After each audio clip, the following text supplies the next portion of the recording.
ចឹងយើងតមេរៀនទៀតបន្ទាប់ពីយើងរៀនបានទាក់ទងជាមួយនឹង Nest Loop ហើយណាអញ្ចឹងឥឡូវយើងមករៀនតទាក់ទងជាមួយនឹង iterable iterable នោះមានថាម៉េច iterable នៅ Python គឺជា object មួយដែលអាច return a member ឬក៏ចន្លោះនៃលេខណាមួយនៅក្នុងអញ្ចឹងពីច្រើនយើងនិយាយ iterate ពីច្រើនទៅលើ list អញ្ចឹង iterate មានន័យថាវាដំណើរការដោយដើរម្ដងមួយចឹងឧទាហរណ៍ថាយើងអឺមាន list មួយចឹងឧទាហរណ៍ចាំតិចឧទាហរណ៍ថាយើងមាន list 1 2 3 4 5អញ្ចឹងទៅអញ្ចឹង iterable នោះមិន iterable នោះគឺវាមកពាក្យថា iterate អញ្ចឹងវា iterate នោះវាមានថាវាដើរម្ដងមួយអញ្ចឹងឧទាហរណ៍នៅក្នុង loop វាដើរមួយអញ្ចឹងទៅណាមុំទៅបានអញ្ចឹង iterate នោះឧទាហរណ៍ថាយើងចង់ iterate ចង់បានលេខណាមួយយើងនឹងប្រើ loop អីចឹងទៅណាអាហ្នឹងគេហៅថា iterate វាអត់មានអីជ្រៅជ្រះពីហ្នឹងទេអញ្ចឹងតទៅមុខទៀតតកតងជាមួយនឹង while loop while loop មានន័យថាម៉េចអញ្ចឹងយើងរៀនបាន loop ច្រើនយើងរៀនបាន for អឺនៅក្នុង for loop រៀនបាន nest loop ណាហើយជាង for l អីចឹងទៅអញ្ចឹងឥឡូវយើងមកស្គាល់ loop មួយទៀតដែលហៅថា while loop while loop នឹងមានថាម៉េច while loop នឹងគឺជាប្រភេទ loop ដែលវាដំណើរការទៅលើ condition អញ្ចឹងឧទាហរណ៍ថាមាន specific condition មួយឧទាហរណ៍ថា condition ហ្នឹងវា match អីដែលយើងចង់បានឧទាហរណ៍ថានៅខាងក្នុងនេះយើងមាន as user មួយអញ្ចឹងឧទាហរណ៍ n បងមាន n អញ្ចឹងហើយតបងមាន input អញ្ចឹងឧទាហរណ៍ថាអានេះ input ណាឧទាហរណ៍ input អញ្ចឹងinput អញ្ចឹងឧទាហរណ៍ថាបង convert វាទៅជា integer ហ្នឹងណាអញ្ចឹងយើង convert ហើយបន្ទាប់មកយើង ask ចា enter your number ចឹងឧទាហរណ៍ថាអឺ while ណាកន្លែងហ្នឹង while n ហ្នឹង equal to 18 n ហ្នឹងយើងឲ្យគេយើងឲ្យវាអឺយើង print ពាក្យមួយថា thank you for using អីចឹងទៅណាអញ្ចឹងឧទាហរណ៍ថានេះអានេះ n ធំជាង0ដាក់ចេះវិញអញ្ចឹងនៅលើ condition ហ្នឹងអញ្ចឹងឧទាហរណ៍ថានៅខាងក្នុង program ហ្នឹងយើងផុតលេខអីក៏វាធំជាង0ដែរត្រូវទេឧទាហរណ៍លេខ1ហ្នឹងទៅណាឃើញវានឹងវានឹងដើររហូតហើយអញ្ចឹងអាហ្នឹងហើយគេហៅម្យ៉ាងទៀតគេហៅ loop ហ្នឹងម្យ៉ាងទៀតគឺគេថាជា loop infinite loop មានថា loop រហូតអញ្ចឹង while loop គឺជា loop មួយដែលវាអាចធ្វើឲ្យយើងមានបញ្ហាធ្វើកុំព្យូទ័រយើងមានបញ្ហាព្រោះវា infinite loop អញ្ចឹងរាល់ការនៃប្រើ while loop ត្រូវចាំថាត្រូវ set condition ឲ្យត្រូវអញ្ចឹងឧទាហរណ៍ថាអឺអានេះយើងដាក់ថាឧទាហរណ៍យើងឲ្យ specific មួយថា n ធំជាងស្មើធំជាងឬស្មើ18ធំជាងឬស្មើ18យើងប្រាប់ថា thank you for using the program បន្ទាប់មកយើងឲ្យ user ហ្នឹង input ម្ដងទៀត enter number ម្ដងទៀតអញ្ចឹងឧទាហរណ៍ថាយើងតែងតែជួបឲ្យតាក់ទងជាមួយនឹង website ឬក៏អីឬក៏ programming ណាមួយអញ្ចឹងទៅឧទាហរណ៍ថាគេឲ្យយើង enter អីមួយអញ្ចឹងទៅបន្ទាប់មកនៅពេលដែលយើង enter ចុះឧទាហរណ៍ថាឥឡូវយើងឲ្យឧទាហរណ៍ enter your tip អញ្ចឹងទៅ enter your tip ឧទាហរណ៍នេះ enter your total អញ្ចឹងទៅឬក៏នេះ enter your total ក៏បាន total នេះ enter your total នេះ enter your tip អញ្ចឹងឧទាហរណ៍ថានៅខាងក្នុងនេះបងសួរថាតើឧទាហរណ៍ថានេះធំជាង18ឡាអញ្ចឹងឧទាហរណ៍ថាបងមានលុយ18ឡាអញ្ចឹង total នៃ bill បងញ៉ាំអីហ្នឹងគឺអស់18អញ្ចឹងគេនិយាយពាក្យថា thank you for using this program អញ្ចឹងទៅយើងដាក់ចោលចឹងបន្ទាប់មកគេមាន action មួយទៀតសួរយើងថាយើងចង់ឲ្យ tip គេប៉ុន្មានអញ្ចឹងឧទាហរណ៍យើងនៅក្នុងហាងធម្មតាដល់ពេលយើងញ៉ាំអស់តែងតែគេទុកกระดาษមួយគេពេលគេគិត bill ហើយគេឲ្យយើងទៅសេនៅខាងក្នុងហ្នឹងសួរថាតើយើងចង់ឲ្យ tip គេប៉ុន្មានបន្ទាប់មកយើងដាក់លុយនៅលើហ្នឹងអីចឹងទៅអាហ្នឹងណាអញ្ចឹង គោលបំណងនៃការប្រើ while loop នៅពេលដែលយើងចង់ repeat អ្វីដដែលដោយមិនចាំបាច់សរសេរវាច្រើនដងហើយអាហ្នឹងវា specific ទៅលើ condition តើ condition ហ្នឹងត្រូវជាមួយនឹងអីដែល user input អត់អូខេអញ្ចឹងឧទាហរណ៍ថាឥឡូវគេឲ្យ enter your age ចឹងទៅអញ្ចឹងឧទាហរណ៍ឥឡូវយើងមានអានេះយើងដាក់ថាអនេះយើងដាក់ថា print welcome to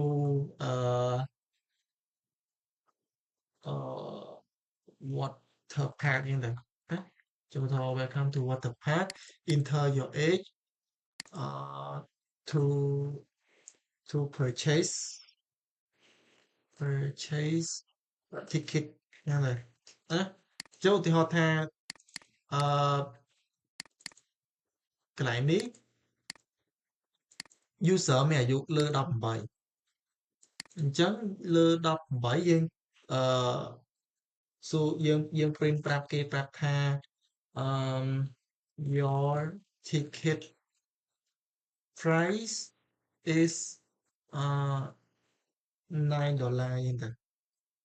ណាអញ្ចឹងបន្ទាប់មកយើងស្រាប់តែយើងចង់មួយទៀតយើងចង់ឲ្យ user ហ្នឹង input ម្ដងទៀត input input ថាអ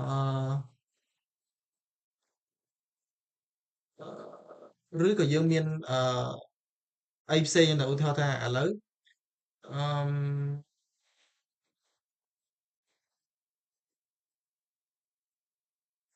អឺឧទាហរណ៍ថាឥឡូវយើងមានQT ហើយអាហ្នឹង quantity ជាឧទាហរណ៍ថាយើងចង់ទិញប៉ុន្មានអញ្ចឹងឧទាហរណ៍អជប់អានេះដែលយើងសួរបន្តទៀតយើងសួរគេបន្តទៀតណាចូលឧទាហរណ៍ថាឥឡូវនេះយើង input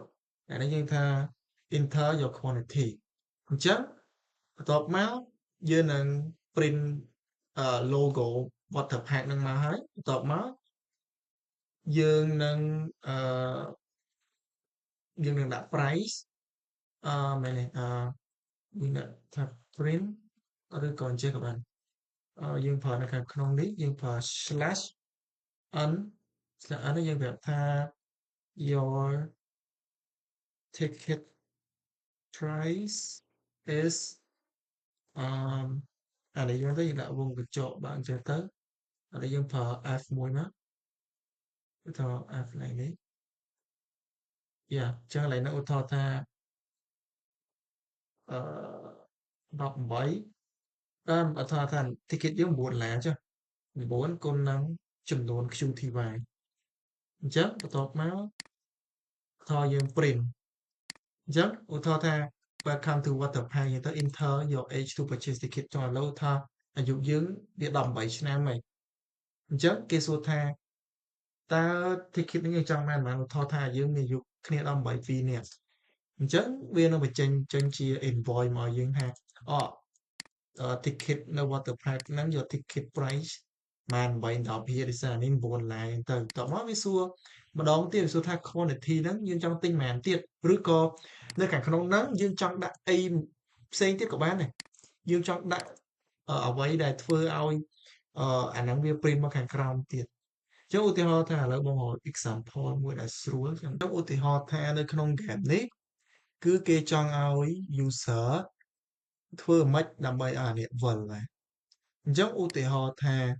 នៅខាងក្នុងនេះយើងមានអានេះ function គេឲ្យមកស្រាប់អញ្ចឹងឧទាហរណ៍ថា function នៅកន្លែងនេះគេមានឲ្យស្រាប់អញ្ចឹងឧទាហរណ៍ថាអានេះ function របស់វាមាន turn left អញ្ចឹងទៅអញ្ចឹងកន្លែងនេះយើងចង់ repeat ឧទាហរណ៍ថា while front is clear ហ្នឹងមិនចឹងថាបើនៅខាងមុខនេះអត់មានឧបសគ្គអីទេយើង move ចប់ move ហើយយើង turn left អញ្ចឹងកន្លែង while loop ហ្នឹង basically គឺយើងចង់យកអ្វីដែលមកប្រើនៅខណៈដែលពេលវាត្រូវឧទាហរណ៍ថា while true ចូលអ្នកធ្វើអានេះ repeat អានេះមកវិញឡើងវិញអញ្ចឹងទៅអញ្ចឹងឧទាហរណ៍ថានៅខាងក្នុងនេះវិញឧទាហរណ៍ថានៅខាងនេះឧទាហរណ៍ថា n equal to true យ៉ាងណា equal to true គេកន្លែងនេះយើងមិនចាំដាក់អីទេចុះឧទាហរណ៍ថាកន្លែងនេះបើឧទាហរណ៍ឥឡូវ n anh dương đã tha true rồiហ្នឹងណាចឹងឧទាហរណ៍ថា n equal to true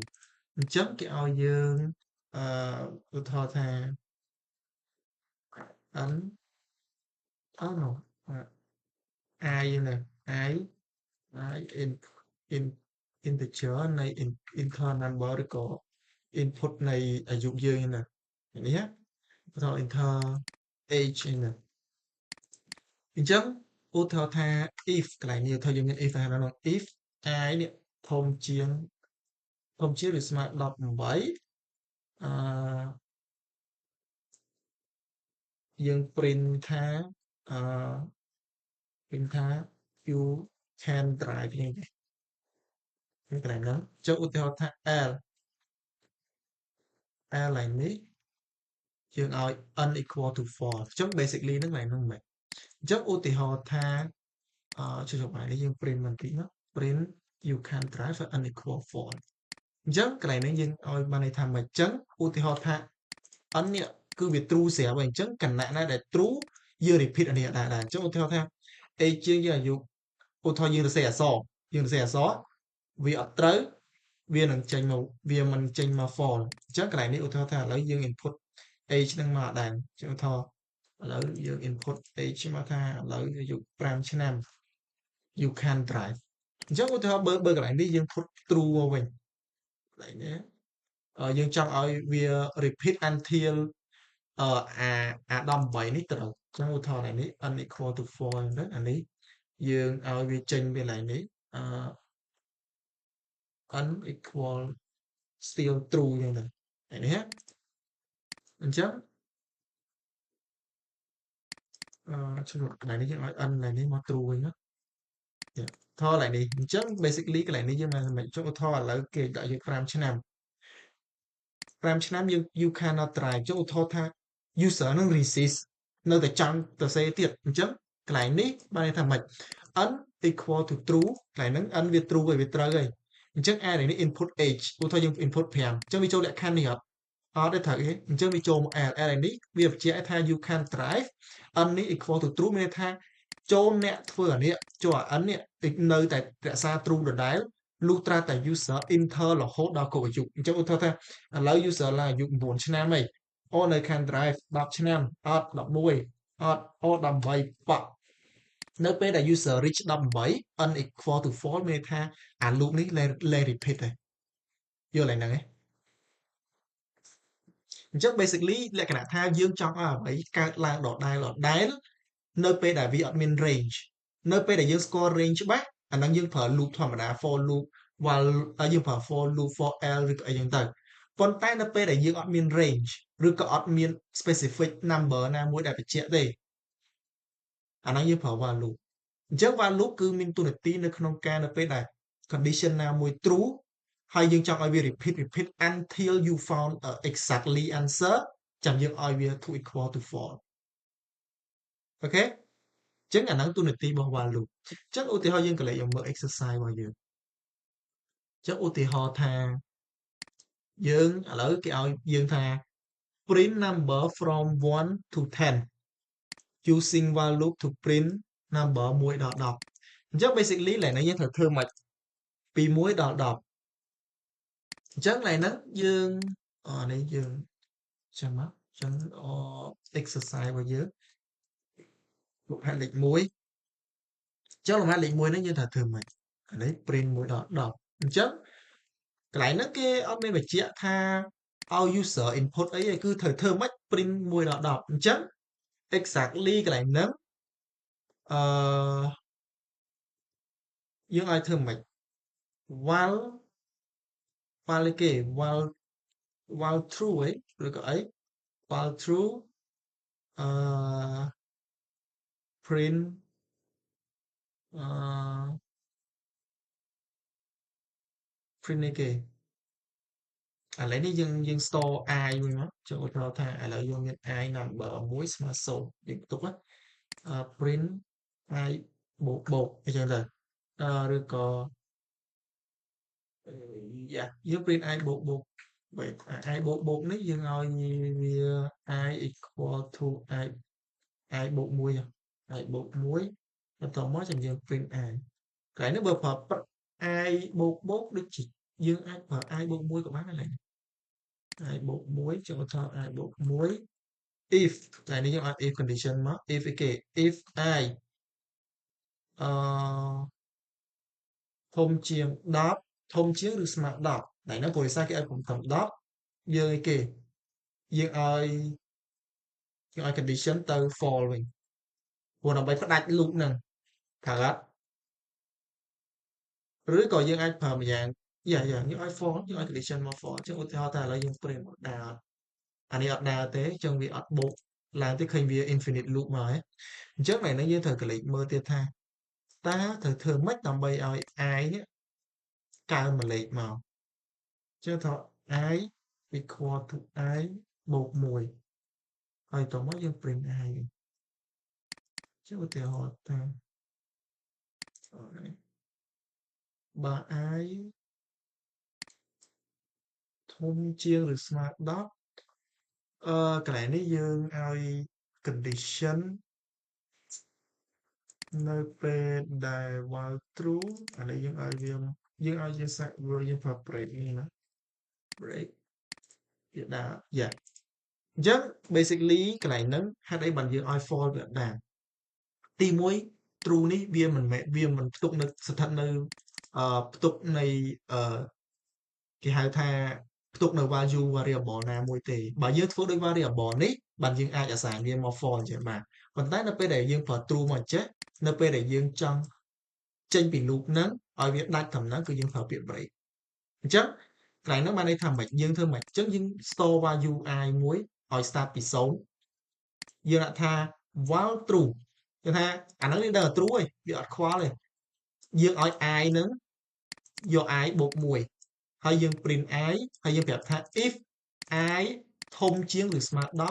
10បិទ loop ហ្នឹងទៅអញ្ចឹង loop ហ្នឹងដំណើរការមិនវាដំណើរការបែបម៉េចវាដំណើរការដំបូងវា check វាដឹងតែឥឡូវនេះ true ឯងអញ្ចឹងវាចាប់ផ្ដើមយក i ហ្នឹង i ស្មើ i បូក1ឬក៏យើង i បូកតែ i បូកបើយើង print i បូកកន្លែងនេះវានឹងអាចចេញ error តាមបងចាំ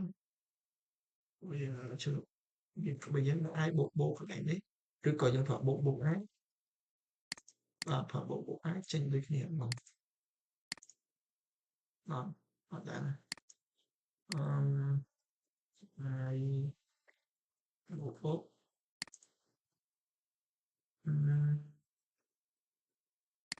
ឬក៏ដើរទេ i បូកវាអត់ recognize ទេអញ្ចឹងយើងមានតែធ្វើអញ្ចឹងសិនយ៉ាអញ្ចឹង i បូក1អញ្ចឹង basically កន្លែងហ្នឹងយើងដឹងថាក្នុង loop របស់យើងគឺ true ហើយ condition យើងដឹងថា true ហើយអញ្ចឹង i ហ្នឹងគឺ start ពី0អញ្ចឹង i បូក1អញ្ចឹងយើងឲ្យវាកើនម្ដង1នៅពេលដែល loop ដំណើរការម្ដង1អញ្ចឹងឧទាហរណ៍ថា i បូក1 print i មកប៉ក់ i ហ្នឹងធំនឹង10អត់ទាន់ធំទេអញ្ចឹងវាចាប់ផ្ដើម print មកម្ដងមួយអញ្ចឹងវា print វាដំបូងវាចេញលេខ1អញ្ចឹងឧទាហរណ៍ val ដំបូងវាចេញលេខ1បន្ទាប់មក i បូក1ទៀតវាចេញលេខ2ធំជាង10អត់អញ្ចឹងវាអត់ចូល condition ហ្នឹងវា loop ម្ដងទៀតអញ្ចឹងវា loop កន្លែងហ្នឹងវាអត់មាន range ច្បាស់លាស់ណាគឺវាទៅ true រហូត loop ត្រាតែ reach ដល់ condition នេះបានយើងអាចបញ្ឈប់ loop ហ្នឹងបានយល់ហើយហ្នឹងឯងចុះឧទាហរណ៍យើងធ្វើដូចមិញអញ្ចឹងយើងឲ្យ i កន្លែងនេះស្មើ1សិនមកបន្ទាប់មកយើងឲ្យ val កន្លែងនេះយើងប្រើ val ចេះ val i នេះតូចជាងឬស្មើ10យើងឲ្យ condition នៅនឹងស្រាប់ហ្មងយើងឲ្យ print i បន្ទាប់មកយើងឲ្យ i កើនម្ដងមួយ i បូកឬស្មើ1អញ្ចឹងកន្លែងហ្នឹងវាអត់ចាំបាច់នេះទេគឺវាចេញចម្លើយមកដូចគ្នាហើយយើងថា print អឺ print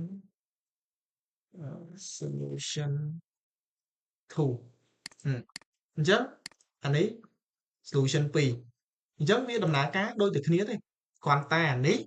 វាដំណើរការនៅពេលដែល condition យើងដឹងថា condition នឹង true ហើយយើង check វានៅពេលក្រោយប៉ុន្តែអានេះគឺយើង check condition នៅនេះស្រាប់មកអញ្ចឹងឧទាហរណ៍ថា i ស្មើ1 i ហ្នឹងតូចជាងឬស្មើ10អត់បើអត់ print មកបន្ទាប់មកបានយើងឲ្យ i ហ្នឹងកើនវិញកើនបូកឬស្មើ1អញ្ចឹងឧទាហរណ៍កន្លែងហ្នឹងបានន័យថាម៉េចនៅពេលដែលវាដំណើរការអញ្ចឹងឧទាហរណ៍ថា i យើងដំបូង iterate i យើងស្មើប៉ុន្មាន i ស្មើ1 i ហ្នឹងតូចជាងឬស្មើ10អត់ Yeah តូចជាងឬស្មើ10អញ្ចឹង print អញ្ចឹងវាចាប់ផ្ដើម print វា print i នេះចេញមកចេញលេខ1ហ្នឹងមកបន្ទាប់មកវាឲ្យ i ហ្នឹងបូកឡើង1អញ្ចឹង i បូកឡើង1អញ្ចឹងមានថានេះទៅឡើង2អញ្ចឹង iterate ទី2 i ស្មើប៉ុន្មាន i ស្មើ2 i ស្មើ2 2តូចជាងឬស្មើ10អត់តូចអញ្ចឹងវាចាប់ផ្ដើម print តទៀត print លេខប៉ុន្មាន print លេខ2អញ្ចឹងវាដំណើរការរហូតទៅដល់ i ស្មើ10 10ហ្នឹងតូចជាងឬស្មើ10អត់វាមានអាឬស្មើnàyហ្នឹងអញ្ចឹងវានៅតែ print អញ្ចឹងវាថា print nàyហ្នឹង print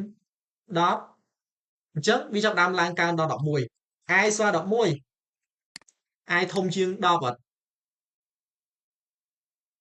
យ៉ាអញ្ចឹងវាអត់ដំណើរការទេចប់អញ្ចឹងពីរនេះ solution ម្យ៉ាងម្នាក់អានេះយើងចង់ធ្វើបែប if else if else ឬក៏ if ធម្មតាទៅអានេះប្រើបែប check condition នៅកន្លែង while នេះមក understand គេហៅថា print even number print all even ពី2ដល់20 using while loop ចឹងឥឡូវនេះយើងត្រូវឲ្យលក្ខខណ្ឌមិន comfortable ណាចឹងអត់ទៅបារម្ភទេកុំថា solution ខុសឬក៏មិនខុសអញ្ចឹងបងមើល solution នេះយើងវាយ៉ាត្រូវទាំងអស់ហ្នឹងតែគ្រាន់តែមួយធ្វើរបៀបងាយមួយទៀតធ្វើរបៀបពិបាកតែប៉ុណ្្នឹងអញ្ចឹងរបៀបងាយរបៀបពិបាកមិនអញ្ចឹងរបៀបងាយគឺយើងធ្វើដូចឥឡូវមកណាយើងឲ្យ condition ដូចឥឡូវនេះដូច solution 2នេះមកជាឧទាហរណ៍ថាឥឡូវ n យើងចាប់ដើមពីលេខណាពីលេខ2អញ្ចឹង while n តូចជាងឬស្មើ20យើងឲ្យគេ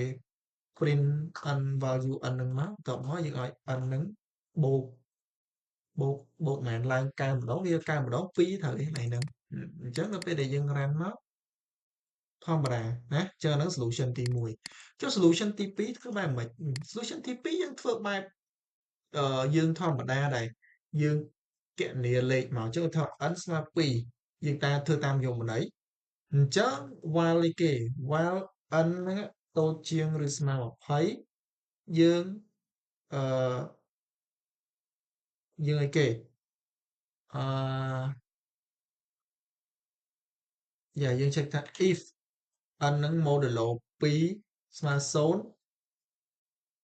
យើង print តម្លៃ n ហ្នឹងហើយបន្ទាប់មកចាំយើងឲ្យ n បូកស្មើ2អញ្ចឹងកន្លែងហ្នឹងដើរដូចគ្នាអូខេវាដើរដូចគ្នាហើយយើងធ្វើបែបម្យ៉ាងទៀតបែបម៉េច n ស្មើ2យើងថា while n ហ្នឹង modulo 2ស្មើ0 print n បូក2ចេះក៏បានវាចាំតែអានេះខុសអឺកន្លែងនេះយើងដាក់មានយើង check condition តិចមក if n ហ្នឹងតូចជាងឬស្មើ20ចាំយើង print n ហ្នឹងតែអញ្ចឹងទេវាចេញនៅ infinite loop អញ្ចឹងដល់ពេលដែលយើងធ្វើដំណើរការដូចគ្នាអញ្ចឹងយើងសរុបទាំងអស់យើងបាន3 solution អានេះរបៀបយើងងាយយើងអត់តាមទ្រឹស្ដីយមន័យថាតើលេខគូជាលេខម៉េចអានេះធ្វើបែបអាពីរនេះធ្វើបែបយមន័យម៉េចលេខចំនួនគត់គូគឺជាលេខដែលចែកដាច់នឹង2ហើយអត់អញ្ចឹងយើងធ្វើតាមយមន័យនេះប្រើតាមយមន័យអានេះក៏ប្រើតាមយមន័យអញ្ចឹងអាប្រើតាមយមន័យបានពីររបៀបអាអត់តាមយមន័យបានមួយរបៀបអូខេអញ្ចឹងយើងទៅកន្លែងណាក៏បានដែរសំខាន់ឲ្យទៅចេញមកវាត្រូវមួយលំហាត់ប៉ុន្តែត្រូវចាំប៉ុន្តែបើលំហាត់គេ require យើងធ្វើតាមយមន័យត្រូវធ្វើតាមយមន័យហាមធ្វើតាមនេះឲ្យដាច់ខាតអូខេអាហ្នឹងបងអត់ពមៀនទេអាហ្នឹងយើងសំខាន់គឺ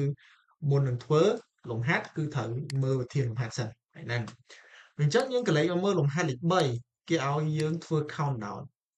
ask the user for positive number and count down to 1អញ្ចឹងឡើយហ្នឹងទាមទារឲ្យ input ណាឡើយហ្នឹងទាមទារឲ្យ input output គឺ5ចុះមកអញ្ចឹងកន្លែងនេះយើងត្រូវធ្វើម៉េចទុកពេល5នាទីធ្វើអូដោយសារគេព្រោះដោយសារតើកាលណាយើងអត់ថែម2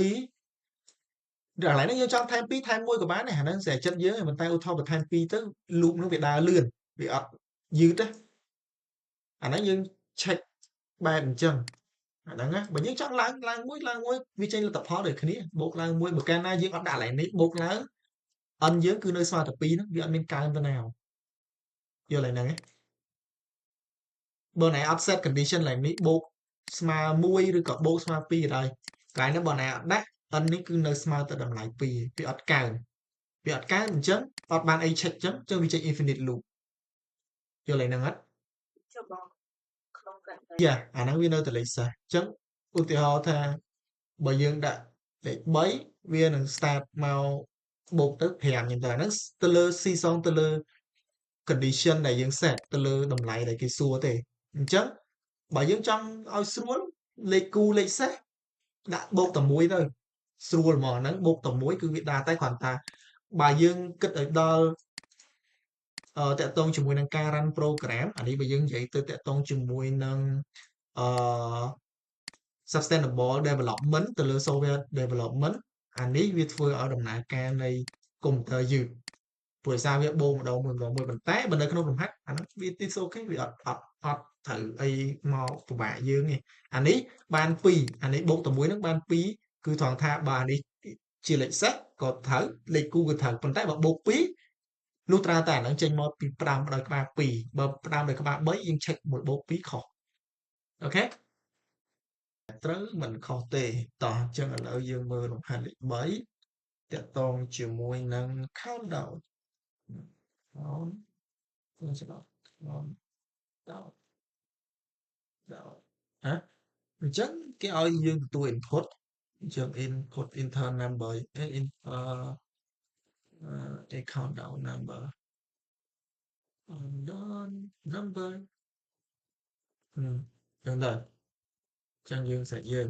អញ្ចឹងកន្លែងនេះ while loop យើងឲ្យមិនក៏បានដែរយើងចង់ឲ្យ n ធំជាង0ឬក៏យើងច្រើនអយ៉ាងណាn ធំជាងឬស្មើ1អាមួយណាក៏បានវាអត់ត្រូវដូចគ្នាអញ្ចឹងយើង print អីគេ print នៃ n ហ្នឹងបន្ទាប់មកយើងឲ្យ n ហ្នឹងដកឬស្មើ1ចុះព្រោះដោយសារយើង count down វាចុះអញ្ចឹងនៅពេលដែលយើងដំណើរការឧទាហរណ៍ក្នុងលេខ5 5 4 3 2 1អូខេអញ្ចឹងអាហ្នឹង condition ហ្នឹងមិនមែនចាំបាច់ប្រកាសថាដល់ធ្វើតាមបងមិនត្រូវទេចង់ដាក់តានេះក៏បានដាក់អានេះក៏បានស្រាប់យើងនេះអានេះគ្រាន់បងឲ្យមើលទៅវាមាន2ហ្នឹងណាព្រោះអយើងត្រូវឯងមួយណាត្រូវក៏បានដែរអញ្ចឹងអា2នេះវាអាណាក៏ត្រូវដែរវាតានេះអត់ខុសហ្នឹងហើយហ្នឹងអញ្ចឹងលំហាត់លេខ3ស្រួលទេគ្នាយើងធ្វើបានអញ្ចឹងក៏លេខមើលលំហាត់លេខ4លំហាត់លេខ4គេធ្វើម៉េច sum of number ណា as user for positive integer ណាត្រូវចាំ positive integer use while loop to calculate the sum of all number from 1 to n អញ្ចឹង basically ឧទាហរណ៍ថា user ផុតដល់លេខ5អញ្ចឹងចន្លោះពី1រហូតដល់5ត្រូវយកលេខហ្នឹងបូកចូលគ្នាចូលថា1បូក2បូក3បូក4បូក5ហើយតមកចេញលទ្ធផលតោះទៅពេល5នាទីទៀតមើលលេខ5តកតងជាមួយនឹង sum of number លេខ4ចន្លោះលេខ5ណាលេខ4 sum of number អញ្ចឹង basically គេធ្វើម៉េចទី1គឺគេសួរថា ask for positive number អញ្ចឹងយើងដាក់ឥឡូវយើងប្រើ n ដែរចុះ integer enter number អញ្ចឹងទៅបន្ទាប់មកគេថាម៉េចទៀតគេថា using while loop to calculate all of them from 1 to n អញ្ចឹងយើងត្រូវធ្វើម៉េចកន្លែងហ្នឹង while អីគេ while n ឡើងហ្នឹងគឺយើងឲ្យ specific តម្លៃវាមិនយើងត្រូវគិតណាអញ្ចឹង n ពីចន្លោះលេខ1គឺផ្ដើមពីលេខ1រហូតដល់លេខដែលយើង input អញ្ចឹងវាច្បាស់ជា n តូចជាងឬស្មើជំមិនមែន n នេះយើងឲ្យតម្លៃមួយសិនឧទាហរណ៍ i ឲ្យស្មើ1ព្រោះយើងត្រូវការបង្កើត variable ពួកអា variable i ហ្នឹងគឺជាអ្នកកើនលេខបូកលេខណាអញ្ចឹងយើងឲ្យបើ i តូចជាងឬស្មើ n ព្រោះដោយសារអីគេនៅក្នុង loop ធម្មតាបើនៅក្នុង for loop យើងមិន for i in range មិនត្រូវទេ in range វាចាប់ផ្ដើមពី1រហូតដល់ n អញ្ចឹងទៅ ប៉ុន្តែកន្លែងនេះយើងវាអត់មានតែមួយនេះអញ្ចឹងជាហេតុដែលយើងបង្កើត I នេះមកអញ្ចឹងអានេះវា space វាស្រដៀងជាមួយនឹង for loop វាដូចជា for for L in for I in range នៃ n អញ្ចឹងណាអាហ្នឹងវាដូចគ្នាអញ្ចឹងមានថា I តូចជាងឬស្មើ n អញ្ចឹងពី1រហូតដល់ n ហ្នឹងអញ្ចឹងកន្លែងនេះយើងត្រូវធ្វើម៉េចអញ្ចឹងកន្លែងហ្នឹងគឺគេចង់ឲ្យយើងបូកលេខដែលយើងចាប់ផ្ដើមហ្នឹងបញ្ចូលគ្នាអញ្ចឹងកន្លែងហ្នឹងយើងត្រូវបង្កើត variable មួយដែលឈ្មោះថា total ឬក៏ sum អញ្ចឹងទៅណាsum ស្មើអីគេស្មើតម្លៃហ្នឹងស្មើ0ចុះណាអញ្ចឹងកន្លែងនេះយើងយក sum បូកឬស្មើ i មកអញ្ចឹងវាមិនច្បាស់ទេវាអានេះវាមិនចាប់ដើមពី0វាមិនស្គាល់ទុក0អញ្ចឹងកន្លែងហ្នឹងវាមិនបូកលេខរហូតប៉ុន្តែមកបូកលេខហ្នឹងបានគឺយើងត្រូវឲ្យ i នេះកើនត្រូវទេ i បូកឬស្មើ1ព្រោះដោយសារ i ត្រូវការកើនអញ្ចឹងយើង print មក print sum មកយល់ទេអញ្ចឹង basically ហ្នឹងដើរមិន i តូចជាង n not i គណៈទី1អញ្ចឹងវាស្រដៀង for loop ដែរទេព្រោះ for i in range for i in range នៃ1រហូតដល់ n អញ្ចឹងទៅអញ្ចឹងវាប្រៀបធៀបដូចជាអានេះគណៈ i ស្មើ1អញ្ចឹងទៅអានេះវាស្រដៀងគ្នាដែរអញ្ចឹងឧទាហរណ៍គណៈ i ស្មើ1 i តូចជាងឬស្មើ n អត់តូចអញ្ចឹង sum បូក i នេះស្មើ1អញ្ចឹង i វា1អញ្ចឹង sum បូក1អានេះ0បូក1វាមិនចេញតម្លៃ1 i increaseឡើង i ត្រូវកើនទៅមួយជំហានទៀតទៅលេខ2អញ្ចឹង2តូចជាង n អត់អញ្ចឹងវាប្រៀបធៀបដូចអានេះគ្រាន់តែនេះយើងមាន range ច្បាស់លាស់វានឹងកើនឡើងអូតូប៉ុន្តែអានេះលុះត្រាតែយើងបូកវាបន្ថែមអានេះវាអាចកើនបានយល់ហើយហ្នឹងហ៎អញ្ចឹងយើងបូក i ហ្នឹងកើនរហូតទៅដល់ខណៈដែល i ហ្នឹងតូចជាងឬស្មើ n ឬស្មើអញ្ចឹងឧទាហរណ៍គណៈឧទាហរណ៍ i ឡើយនេះយើងផុតលេខប៉ុន្មានឧទាហរណ៍ថាយើងផុតលេខ5អញ្ចឹងវា loop រហូតដល់លេខ5អញ្ចឹង i ស្មើ5វាបូកចូលកន្ទុយចេញចម្លើយចុងក្រោយគឺលេខ15យល់ទេ5គេថាធ្វើម៉េច multiplication table ហ្នឹងយើងជួបហើយលំហាត់មុនការរៀន nest loop ហើយនេះ as user to input number 1ដល់10ណែអានេះ input ប៉ុន្តែកន្លែងនេះអត់ដូចអាលំហាត់ nest loop យើង print ពីមេគុណ1រហូតដល់មេគុណដែលយើងចង់បានមេគុណ10ទេណាអត់ទេអានេះមានថាអានេះយើងមានក្បាលមេគុណប៉ុន្តែយើងយកកតុយមេគុណវិញយកយើងមានយើងអានេះយើងមានមេគុណអានេះកូនគុណអញ្ចឹងមានថាយើងត្រូវយកអាក្បាលដែល input ហ្នឹងយកទៅគុណរហូតដល់10ធ្វើបានអត់អាហ្នឹងលំហាត់ហ្នឹង